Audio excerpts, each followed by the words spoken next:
basement league plus. Cobb and Dash on the mic, bringing heat every line. CT still chasing his very first ring. 14 years deep, still hasn't won a thing. Alex in the playoffs can't get past the gate. Matt's got the trophies, his legacy's great. Dave and Matt voting down all the new rules. Dash runs the league like a king with no tools. Cobb to back, L's wearing that crown. New guys just learning, trying not to drown. Millie remote drafting from who knows where. CB, Yago, Jello J, bring flair. Stu with 2 titles, still hungry for more. But watch out, the tomato king's at the door. Dash calls the shots, runs it like a boss. The metal pelting's coming, gonna sting and toss. Basement boys forever, this league's our pride. Cobb and Dash, take you on a fantasy ride. Hey, this the Cobb and Dash show, better check your stats. Previewing the matchups, breaking down the facts. From draft day drama to those title dreams. We the kings of the basement league, we keep it alive. Cobb and Dash, Cobb and Dash,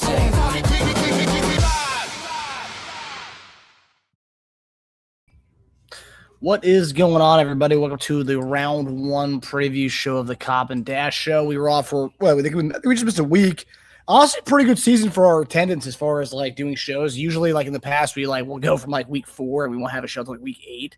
But we've been pretty good this year, and hopefully we'll continue that streak throughout the playoffs and into next season. But Cobb, you clinched the bye week spot. How are you feeling, dude? I'm feeling great, man. It's been a weird season for my team. I've had a lot of ups and downs. But to end with a bye is great, especially after that stretch where I lost to Jack and then I lost to Adam. I thought it's kind of bleak. I needed a lot of things to go my way, and then the week after that, every single team in the playoffs, every single team around me lost. And then this week I won, Adam lost, putting me right ahead of him. So some say it's luck, which, I can't dispute. But after getting last place 2 years in a row, I don't give a shit. So, just happy to be here. It's going to be nice just taking a week off and just kind of watching these teams go at it. Yeah, you and I are kind of reversing roles here for the last 2 years. You've been, obviously the Tomato King or Pancake King, and I've been in the playoffs. It kind of sucks, but I kind of knew. I think I knew when we did our pre-draft shows that this was kind of potentially when you keep two positions that you can only start one of, like a quarterback, for example, and not having many draft picks in the early part of the draft. It was going to be tough, and it was tough sledding because not only that, Bucky got hurt, so I only had really one keeper that was playing all season. So it'll be interesting to watch the playoffs this year. Like I've said before, this might be the lowest rated fantasy playoffs we've had in a long time.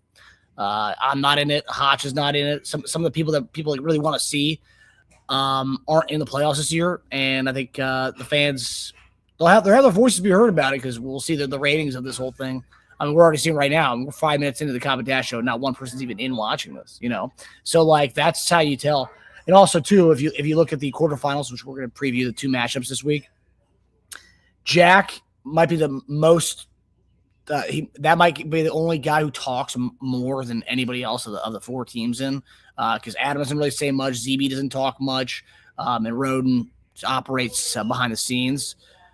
One guy, and Jack doesn't even talk shit. Jack's genuinely about his comments. He says, you don't have not a lot of talkers in this round 1. So there's not a lot of rooting interest, I would say. I don't think people really care who wins these matchups, which honestly kind of hurts the league a little bit. So I'm going to need more spunk out of these guys. Hey, you guys made the playoffs now. You guys are in the bigs now. I'm going to need more spunk out of you guys going forward. But nonetheless, I love all 4 of those guys. So. Yeah, no, I think that's a good point. I think especially when those owners do talk, it's usually like shucks kind of message. It's not Exactly. no shots taken. They're nice guys. This is but it is, we're in an entertainment league, entertainment business. So we do want to have a little more drama in the playoffs. Like you said, a lot of big names falling out of it this year that typically would, especially, CT. So that's another piece that was taken out of for people to like pile in on, like that could have started some some thread of back and forth of, giving ZT shit even before the game starts, but now that's gone. So I'm sure the next round will be a little more active, but we'll see. I think there's also a lot of confusion on where the rooting interest is this year too, because of that. So. I'll say this too: you're in the playoffs now. We need to see personalities. We need to see a spunk out of you guys. It's no longer 12 teams, and you can hide behind, me and ZT going at it because we're not in the playoffs. So now your personalities are going to have to kind of keep this thing going. If you want people to watch the playoffs to tune in, we're going to need to see personalities. And Jack, Adam, ZB, Roden, I'm going to need some spunk out of you guys. And the next starting tonight. Well, I don't think anybody has anybody in tonight's game. However, but starting this weekend, I need to see some spunk and some personality out of you guys because me and ZT are in it to carry the playoffs. So. And Hotch, even he can bring it. I mean, he doesn't talk a lot, but when he does talk, it's you remember what he says in his message. It's very impactful texter. But yeah. So before we get into it, do you want to just maybe highlight anything that we saw from this past week or anything that needs to be discussed? Because, I mean, with now that we know who the Tomato King is, we're not going to do Tomato King rankings in this episode. Our episodes will be much faster. But Stu, he's our Tomato King. From one Tomato King to another. I know you never did this punishment, but any advice? Yeah, I mean, I think it was. I mean, that was probably the biggest take, other than ZT falling out of the playoffs. I think that was and he did it while Yags got out of the Tomato King, so that was pretty special matchup there, but. No, I mean, I think Stu knew this was coming for a while. I thought he probably had some thoughts that he was going to get away with it, but you just got to keep your head down, take it on the chin, and just focus on that first overall pick.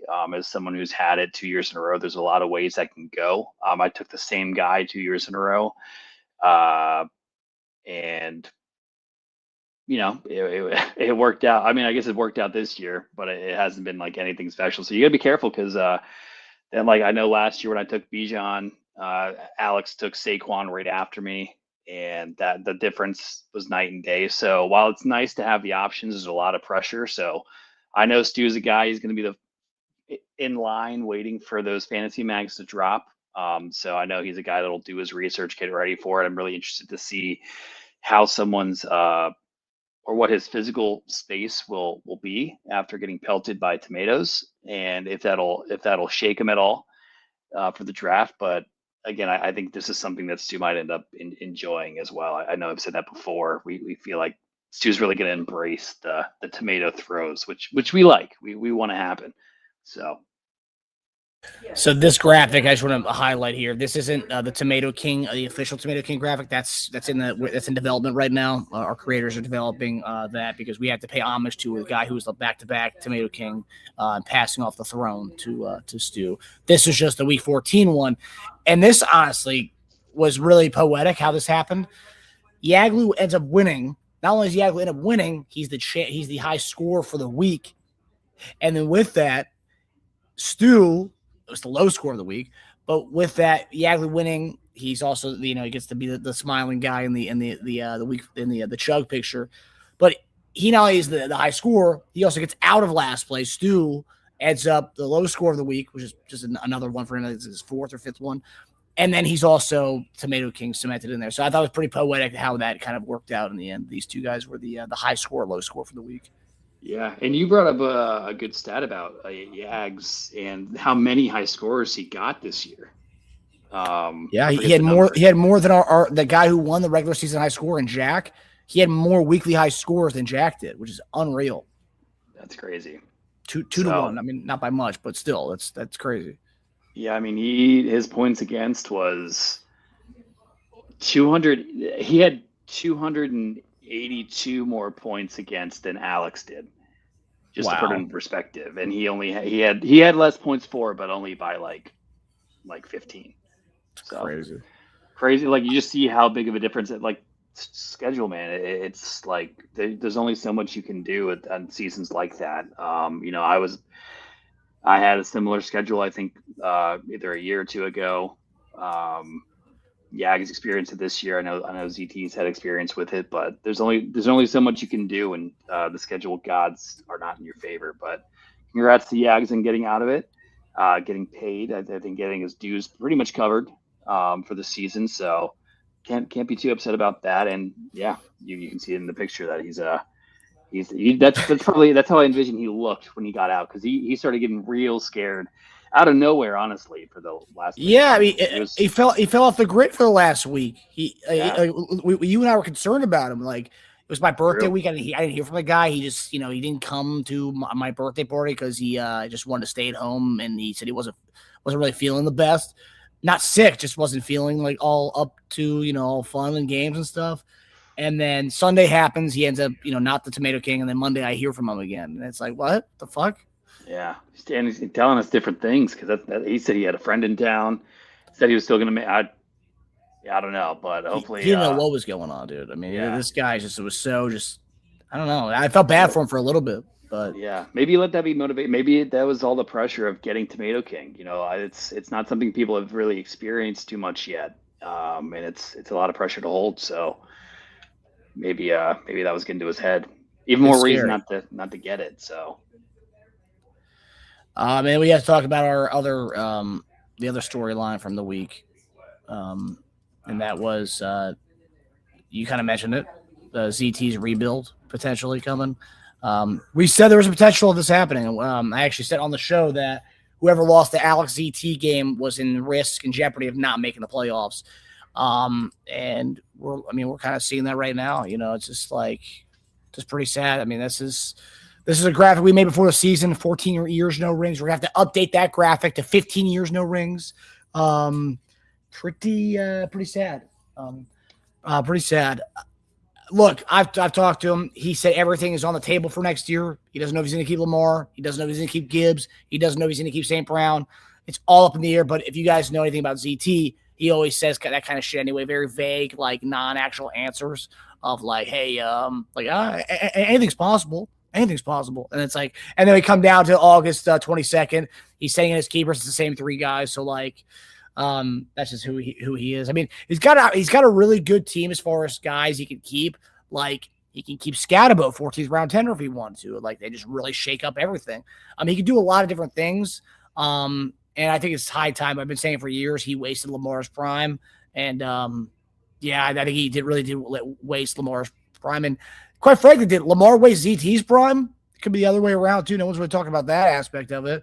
But yeah, I called it ZT being a pretender, and I was right. Sad that I was right. Well, no, I'm not really sad about it. I feel justified. One of the few things I was right about this season was ZT being pretender. But Cobb, what did you make of the whole ZT just meltdown? Well, there's a few things. I mean, first, kudos to you on that call. I think even Roden said in the chat, a lot of us were like, "Oh, you're just being a hater." It's not like ZT's team is too good to miss the playoffs. Like, there's no way. And they'd found it happened, and I'm shocked. Like, it took until the last week, but it happened. I think the writing was on the wall for a while. ZT got a little quiet, and when he got a little irritated sometimes, and came out of the woodwork and kind of got piled on in the chat. So a little rough year for ZT. I know he's focused on the rebuild. I was thinking while watching this, it'd be funny if he starts like growing a beard towards like the end of the video, just making him like age as he runs. It might be a big lift for AI. But on the rebrand, the rebuild, I was just opening up the league. He's already changed his name. And he changed his team name to the Innova Hospital Squad instead of Innova. There's a space between the I and the N for some reason. But this is something that we asked ZT to do coming into the season, early on in the season. It's a cute video. It's ironic because that's the guy who beat him and helped him, helped him not make the playoffs. Yeah, I think maybe Yags knew that was coming all along. But yeah, it's like we told ZT he's got to change his way. He can't just keep doing the same thing over and over again. And I think it had to take something very drastic to make him change. make him really lock in. And I think this might have been it. I think this was the straw that broke the camel's back, and I think ZT is going to be more motivated than ever to right the ship. And I know he's a sixth spot, not the best draft spot, but I think he's going to come try and make some noise. Hopefully, finally, maybe a different name next year. That's whatever name he changed it to, the Innova, whatever that was. That's not a good start to a rebuild with a team name like that. I gotta say, a lot of people thought it was the year of the ZT, and it was in a different kind of way. People thought, oh man, this is the year he's gonna get over the hump, and like it was the year of the ZT because like he lost in a similar way he's lost in the past, but this one was kind of the more pathetic way. Just like being the number 1 seed, being undefeated, being cocky in the group chat. And like that was a surprise. A lot of people didn't think he had that in him. Like he didn't have it in his bag, and he did have that in his bag. Really surprising. And doing the press conference, I mean, like, yeah, it took balls for him to do that, but then also at the same time, man, you sunk big time. So I don't know how he's gonna bounce back from this. I'm really curious to see how he kind of like responds, because like in years past, it was easy to say, oh, ZT was a 5 to 7 seed all season long, and he didn't make the playoffs. But like this was a drastic 1 to 7 drop like throughout the year, and like he was letting it be known when he was a 1 seed. Even when he was like kind of flailing, he would laugh at us, saying, "Oh yeah, my team's not good, right?" He would like make comments about it. I was like, "Oh yeah, your team's like kind of like you're falling off, dude. What are you talking about?" So like this might be the year, because like people actually have eyes on his like mistakes and him not being good, that maybe he actually does do something. So it's a different kind of failure for him this year. Yeah, and I think one of the strengths I think ZT had going into or early on in the season was the depth that we thought he had, and then the players, either they got hurt or the players we thought were good ended up not panning out, like Roma Dunze. Like he had a lot of guys just kind of fall backwards. Meanwhile, we have a few teams in the playoffs that I think depth was an issue, but they stayed healthy, and the guys they got were great year round. So I think that's the thing is ZT, just I don't know where you go from here. Maybe switch up the keepers, maybe make some trades, but you got to make a big move. You gotta figure it out, man. I'm hoping you get it. I'm hoping you get it.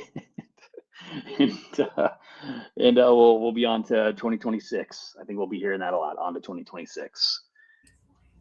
We love you, ZT. As much shit as we give you on the show, we just want you to be better. That's it. Like, you think I like posting this graphic and seeing that you've been in the league for this long and never won a championship? You think I like that? I mean, I do like it, but like at the same time, I don't want to like it. I want you to finally break the curse, but will it ever come? Who knows? But at least this is a conversation that will be had for 2026, because in 2025, ZT will not be winning a ring. So, yeah, unfortunate. All right, so let's get to the round 1 preview, the 2 matchups that we have this weekend. No one has anybody tonight. I know Jack and ZB were kind of contemplating throwing somebody in their lineup just to have some stake in tonight's game, which I respect, but this isn't a week 14 game or week 12 game that you can just throw a guy in there just because you want to watch like a Thanksgiving game or something. Like, yeah, I respect it, because I do. I think we all get the same. We want the urge. We want to have some rooting interest in it. Like, place a $5 bet. Like, don't put somebody in your live just because like you just want to have to watch somebody. But since Cobb is the 2 seed, we're gonna have Cobb preview the Jack and Dave matchup versus the ZB instead the ZB A Millie matchup. The winner of ZB A Millie will be playing Alex in the next round. The winner of Jack and Dave will be playing Cobb. So we'll have Cobb do the guys that he'll probably potentially be playing, because I think everyone wants to know who he wants to play. So there's some bulletin board material for one of those teams on the other side. Well, they're looking for that. I won't be giving it to them. So. All right, so we'll start with ZB A Millie. I think it was the 4-5 matchup. Yep. The 4-5 matchup. All right. So ZB A Millie. So honestly, of the 2 matchups here, I would say of the 4 teams that are still in, I would say these are the 2 that I want to be playing more so than the other 2 guys. However, someone asked me the other day, I think it was Alex and ZB both asked me who do you think are the top teams right now, and I said I had Jack number 1, and I actually had ZB number 2. ZB actually has a lot because I was basically on a home run hitter aspect. ZB has more home run hitters than anybody else in the playoffs besides Jack. Jack has a CMC, Achan, Etienne thing going. ZB has the JSN, James Cook, Devontae Adams, Travion Henderson thing going. It depends what Henderson you're seeing that week or Cook you're seeing that week. But the home run hitter potential is there for a lot of guys on his lineup. Where if you look at the other teams in the playoffs, there's not that many home run hitters. Even Alex's team doesn't have that many home run hitters, and like talking about the 1 seed. And he lost to me twice this year. So how much of a home run hitter is Alex? I think Alex is, even though he has Baker in his team, and I'm going to be rooting for Baker. I gotta say, the person who has at most at stake in this playoffs is Alex. Guy's never won a playoff game before, so he gets a bye. So he doesn't actually get a win for this week. He just gets a bye to go to next round. So he has to win next week to get the monkey off his back. And if I'm Alex, I'm rooting for I'm waiting for Adam to win this matchup. I do not want to see ZB's team. That's one team I do not want to play because. Yeah, so we'll get into the matchup here, but I just find it funny that Alex has to play potentially the one of the hotter teams, and ZB is one of the hottest teams going into the playoffs. And this is a team that was like we thought was going to be an 8 or 9 seed at one point during the season. But yeah, let's go to it. So Dak Prescott versus Minnesota, or Jackson Dart versus the Commanders. Minnesota is going to be what Minnesota actually has a really good defense against the pass this year. Look at quarterbacks against them. Has not been good at all. Dart, on the other hand, Dart is going to be, if you look at his last 6 games, I mean, this guy's getting a 25, I think at least a 22.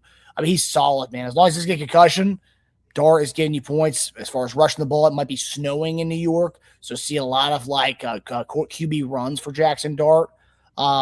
I got to go Jackson Dart against Washington over Dak Prescott against Minnesota. Minnesota, just a good defense. Flores knows what to dial up against quarterbacks. That's why they don't really produce much against them. And I think this is going to be one of those kind of uglier games for Dallas they haven't really seen in the last few weeks. So give me Jackson Dart over Dak. I know it's a tough one, but I like Dart's matchup against the Commanders. A.J. Brown versus the Raiders, or JSN versus the Colts. I'm going to go JSN till otherwise. JSN has been wide receiver 1 pretty much all season. I think he's claimed wide receiver 1 in the NFL now. That it doesn't belong to Justin Jefferson anymore or Jamar Chase. It's JSN time. So that might look back to be one of the crazier trades of the BL Plus. It was January of 2025 last year, January 2025 last year, or I think ZB traded a 3rd and a 6th for JSN to Hodge. And I mean, he hasn't looked back, right? Then Chase Brown versus the Ravens, or James Cook versus New England. Volume-wise, in a cold weather, snowy game, I think I like James Cook. I know James Cook had 2 fumbles by the 1-yard line last week. I think he can bounce back this week. I think he has a good game. I think Chase Brown has a good game too against Baltimore. Baltimore's not a good defense. New England actually has a good run D. I'll probably go wash here between Chase Brown and James Cook. This is one of ZB's home run hitters, so it easily could go off here, but I'm going to go wash here. Jake Ferguson versus the Minnesota, or Dalton Schultz versus Arizona. Another tough one here.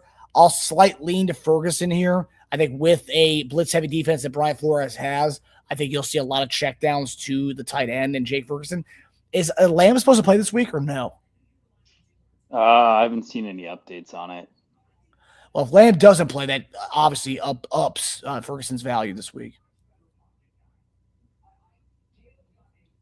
You seen anything? Limited on Wednesday. And concussion, right? Yeah. So, I mean, the fact that he was limited probably is. Yeah, but he still has to clear protocol. Usually those guys don't clear it after 1 week.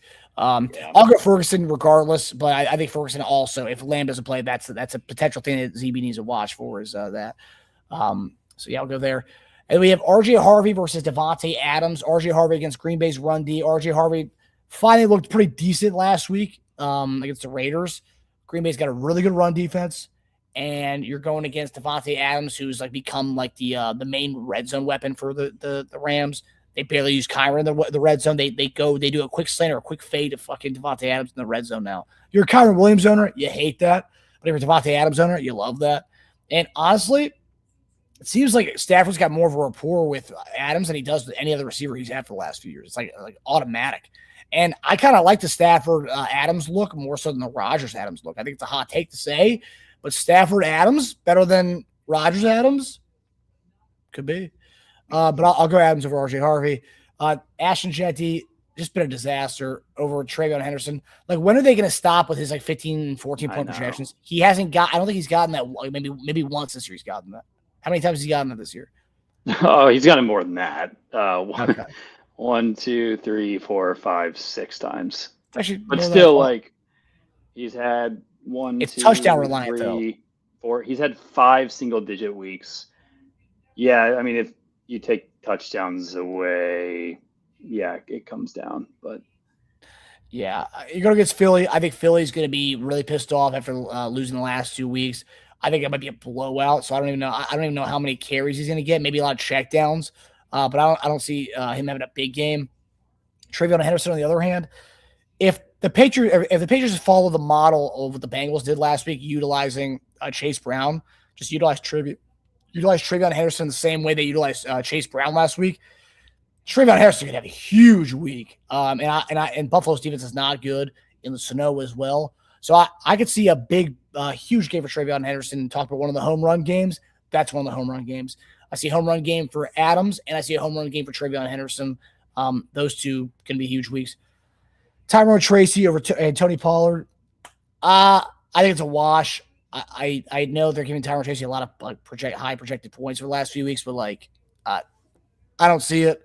I like Tony Pollard, honestly. He had a huge week last week against one of the best run defenses in the league. They will lean on him more, maybe. I'll just go wash here. But overall, I think this is a kind of overwhelmingly. I know they have 129 and 127 at Adam.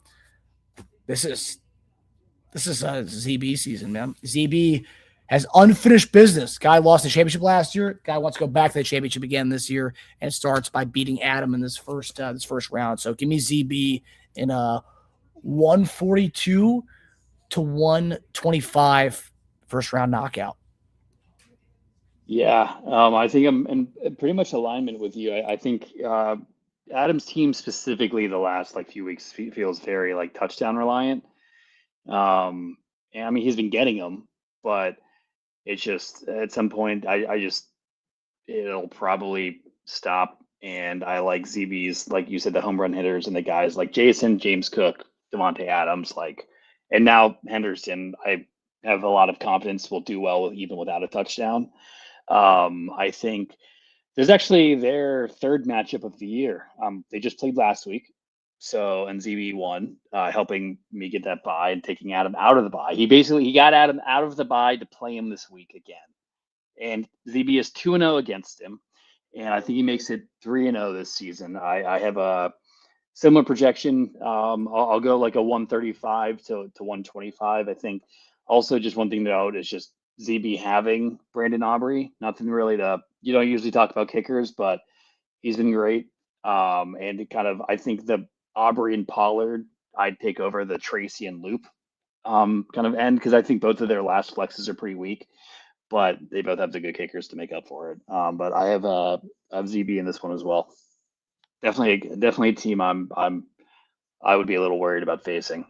It's a scary team for sure. So he beat Adam by 6 week 3, and then he beat Adam by 18. Yeah, I think this game, that's kind of the score I have for this week. So yeah, so point of margin this year. Okay, about 24 points this year through 2 games. Pretty close, pretty competitive. Love it. Yeah, I thought ZB had a pretty good streak on it. So he won. What was his last? He lost 2 weeks ago, I think. So right here, week 7. So then week 8. Then he goes 1, 2, 3, 4, 4-1, 5-1 to end the season. Damn, pretty good. I mean, after that stretch had to have him just all the way down motivation wise, where he was 3-0.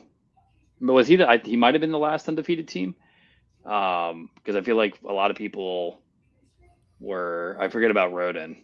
Roden's the only one I'm thinking of. Oh, Z lost week 4 too. What about Roden? No, Roden Oh, lost no, week he 1. lost. Oh, and then he won on a 4-game win streak. That's right. Okay. Yeah, but I mean, like, kudos to ZB. Like, everyone was, it was a roller coaster of a start. It was kind of he's back for vengeance.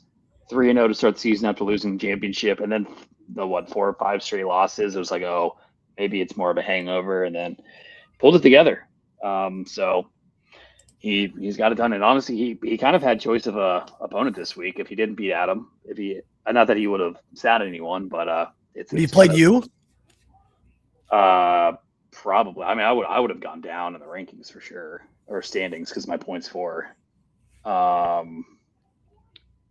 Where would I have gone? Say I'm 8-6. Yeah, I mean, I would have been in 5th. Everybody else would have moved up one. Damn. So it would have been me versus ZB in Alex's bracket.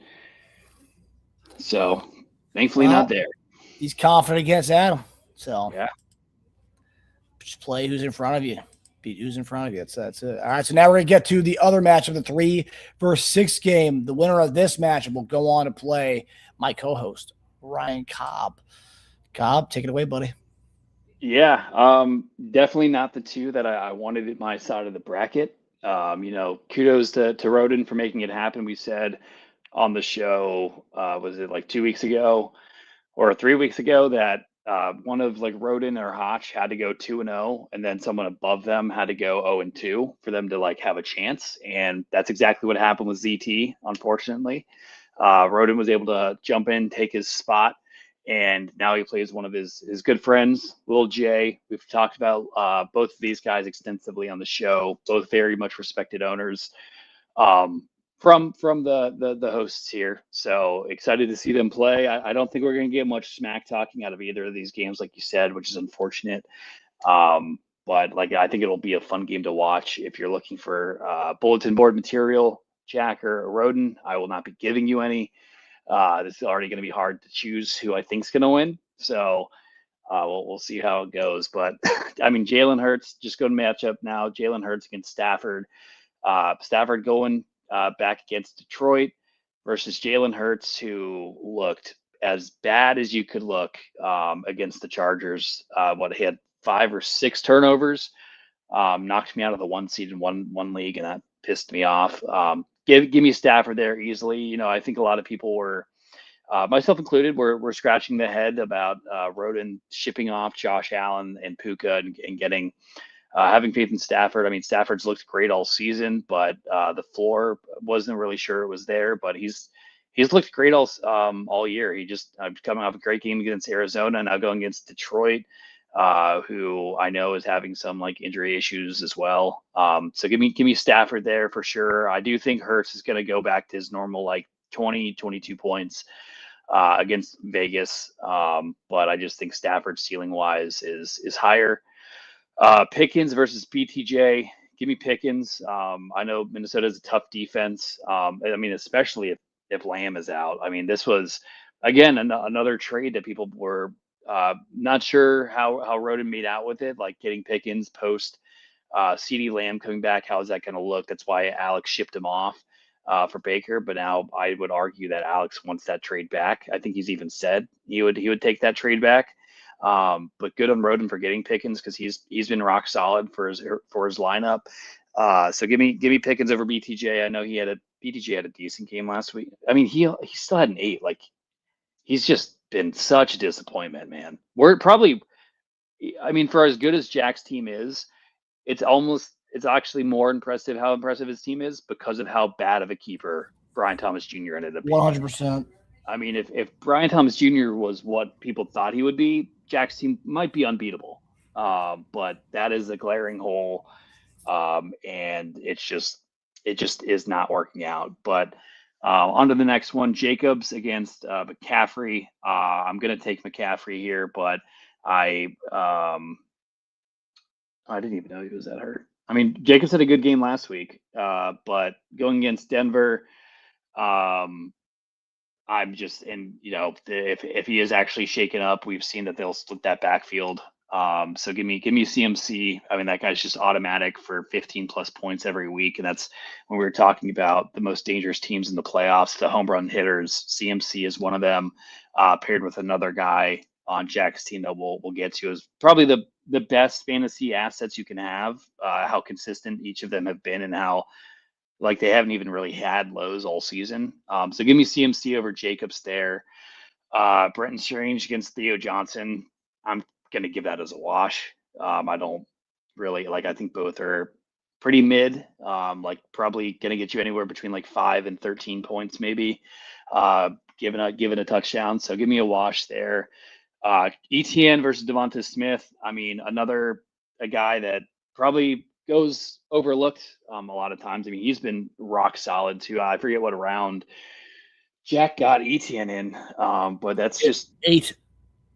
That's crazy. I mean, I got him in the 10th in another draft, and it's been awesome having him. And that's just like goes to show you just how dangerous Jack's team is, having the CMC, the ETN, and I'll get to him in a second with A-Chain. Like those three running backs those are the three running backs, like the stats that they get are what I was hoping I was going to get weekly with my 3 running backs, and I haven't yet. So great. I mean, great drafting by Jack here, running backs. I'm taking ETN over Devonta Smith. The Eagles are just so inconsistent. That offense is not great. Like I know Devonta Smith was a key part of that Igbukah trade. I know Igbukah's cooled off a little bit, and he had a pretty rough week last week, but it's just I'm going to take ETN. The consistency's been there, the ceiling's been there, the floor's been there in his favor. A-Chain against Justin Jefferson. I'm taking A-Chain over probably every single option you would throw at me in fantasy. I mean, that guy's been a stud. I know he got hurt, but they said that he could come right back in if they needed him. I will say, I mean, Justin Jefferson is going against Dallas, but it hasn't really mattered. The passing in Minnesota is just non-existent. That has just been a dead weight for Roden. I think that's kind of where we go back to that trade. It got him Jacobs. Stafford's been great, but like the Allen and Puka right now would be pretty nice. So unfortunately, Justin Jefferson just is not his season. Good keeper going forward for Roden, but going against A-Chain, it's a tough look. And wrapping it up with Jameson Williams against Michael Wilson. I mean, we'll see if Marvin Harrison Jr. starts or not, but I mean, actually against Houston, I think I'm going to lean Jameson here. But dude, Michael Wilson has been ridiculous. I played him. He got a 30. He got Jack a 33 last week. Like the throwing going on by Brissett in Arizona is absurd. I mean, yeah, he got 15 targets, 10 targets. Then he had 3. He had 18, then 15, then 7, and then 16. Like that's absurd. I do think. Detroit's going against the Rams. Shit. If MHJ doesn't play, give me Michael Wilson. If he does, give me Jameson Williams. I have Jameson Williams pretty close to Michael Wilson regardless if MHJ plays, but especially, I mean, Houston's been fucking crazy. I'll give Roden this one. I'll give him Jameson. I've only given him one before this. And I think it's close enough that I'll do Jameson, even though mainly because of Houston. But with that being said, what I gave Roden, Stafford, Pickens, and then Jameson Williams, I think, again, just with the A-Chain, the ETN, McCaffrey, insanely scary trio on Jack's side. I have Jack winning, but I think it's going to be a competitive game. I like the projections in this matchup. I think it's going to be more like a 142 to 134. I think it'll be a high scoring matchup for both these guys, but I think Jack's trio of running backs gets them the win this week. The Williams and Wilson one's a pretty interesting one. It's pretty close. So Fantasy Pros has Michael Wilson the 26th overall flex this week, and they have Jameson Williams the 33rd flex overall this week. So 26 and 33. Yeah. Yeah, it's pretty close. Yeah, it's an interesting matchup. So I was looking at it. So like I'm kind of right where you are with it. Because if you just look at the matchup, forget about like don't like dive into ranking by ranking. Just look at the matchup, you'd be like, oh, Roden should win this one. Because you look at BTJ sucks. I mean, like he's awful. The tight end situation for both guys. Hurts hasn't looked good at all. But then you go to it and you're like, all right, Hurts versus Stafford. BTJ Pickens. CMC Jacobs, CMC. So that's 2-1 Roden's still.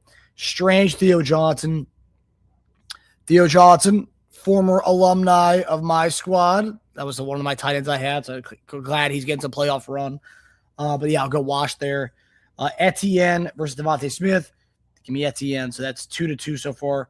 A-Chain, Justin Jefferson, A-Chain.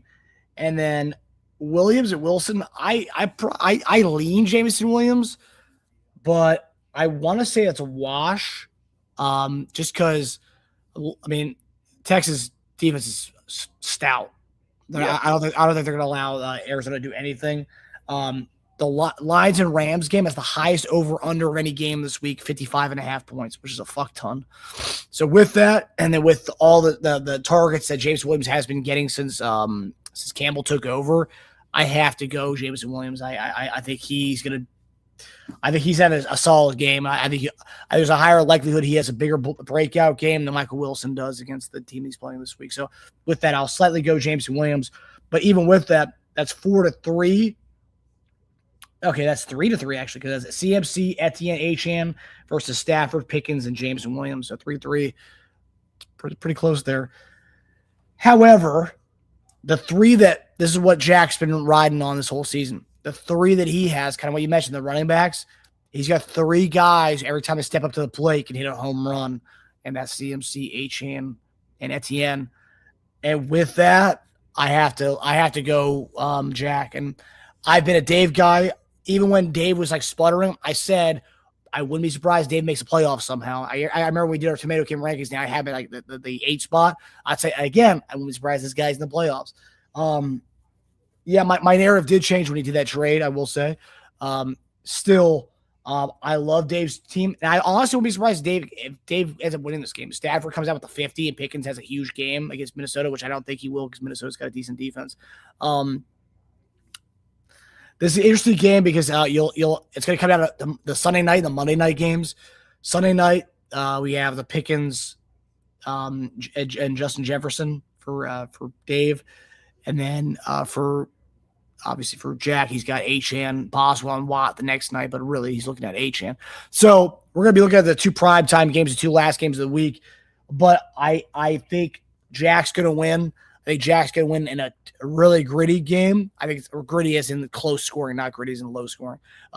Gritty as 140 to like 135 kind of game. I think Jack's home run hitters do enough for him to get over the edge. But man, would I love to see Roden back in the finals? I would love it. I really would love it. But yeah, I'll go Jack in a very close one. And I think this is what I said. I said the 2 teams I had as my teams out there are the best teams in the playoffs, Jack and ZB. I think we're heading towards a potential Jack ZB championship game. Although I would love to see you get your 3rd ring. Not really. Although I would love to see Alex lose again. I really do hope that happens. I think Jack and ZB, I know I get on these guys for not talking a lot and not being like having personalities in the chat. We're looking at those 2 guys being in the playoffs or championship, and I gotta say, maybe the least watched championship ever. Maybe we need to see some personality from these guys, some spunk from these guys. We want them to be household names in the BL Plus community. True. And yeah, I mean, I think I'm low on the totem pole for who people want to win. I've already gotten 2. I would love to get my 3rd, but at the same time, someone new like a Jack, like a ZB winning would be great for the league. We'll accept new members into the champion club. I know only Roden and I have a championship to our names. But and I know these guys are going to be fighting like hell to get in that clubhouse with us. So going to be exciting to watch. It's bittersweet to be here. Exciting to see where we're going to get. And like I said, like as excited as I am for the championship, I'm also just as excited for the first wave of trades that are going to be happening. So looking forward to it. Yeah, I can't wait till that happens. That's just a closer to the 2026 draft, which, guys, Labor Day weekend next weekend's only 8 months away or 9 months away, guys. So let's start counting down the days for our Labor Day draft this weekend, our draft day weekend, and also we're making. I don't know if we talked about this on the show, but we're gonna be doing something different next year for the draft. We're gonna end up getting a Verbo or Airbnb for the draft night. They have a house in Fairfax. We can all kind of go to some mansion in McLean or something, or Fairfax Station, and just have a good old time. So yeah, we'll talk about that as we get closer to that. But for now, it's playoff time. Cobb, says you're in the playoffs. Can you rank the top 3 teams in the playoffs? Man, in no particular order.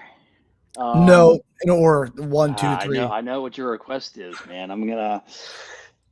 Man, I'll give. I think ZB and Jack are up there, 1 and 2. Oh, really? You think they're 1 and 2? Yeah, I mean, I think Jack is. I'll be honest. I think Jack is 1. With just he can go. I mean, you see his points for. He's got a lot of fireworks. ZB just right behind him with the home run hitters. His team's really come together quite nicely. That QB spot with Dart, I think, really brought and Henderson starting to get looks and like take over that backfield has been huge for him. So like those are 2 of the scariest teams, and the rest they're pretty close. Like I think every other team is really good and worthy of a playoff spot. And I don't know whom I would put at 3 though. Between the last 4, that's a tough spot. I think that's where it's like I do think there's a clear top 2 lineups. I think firework like ceiling wise goes. The 3rd spot, it's hard between the 4 remaining. I want to put myself like I like the names on my team. Performance has not been there. That's why it's hard to put me there. I think Roden's team. I mean, Alex, he's the 1 seed. So I'll put him there at 3. Yeah. Whatever It'll be happens. interesting to see how Jonathan Taylor does though. Without yes, that's gonna be like with Saquon. Like Saquon had that run, but he has not been doing much. And then if Jonathan Taylor follows suit and like Baker hasn't been all there, like. Well, I will say for Baker's standpoint, he's got his entire the guys I thought he was going to have at his arsenal. He's getting them back this week. I mean, Evans, it's a good bye week for Alex to have. He'll get to see that. Yeah. Take a break, not really worry about it, and then see what his team looks like and see his opponent is. Because top to bottom, in theory, Baker does have the best top to bottom weapons than any quarterback has. I mean, Evans, Godwin, Ibuka, McMillan, who was like a touchdown getter last year for the 2nd round pick. Tez Johnson, Sterling Shepard. I mean, I keep going. You can keep listing the guy. You can go from like 1 to 9 on his receivers. Bucky, Rashad White, Sean Tucker, Kate Otten. He's got weapons galore. We'll see how that ends up panning out tonight for him. But yeah, guys, well, I'll do it for us for our round 1 preview. We'll be back next week for our round 2 preview to see who Cobb and who Alex are facing in the semifinals of the BL Plus. We'll see you guys next week. Hope everybody enjoys round 1.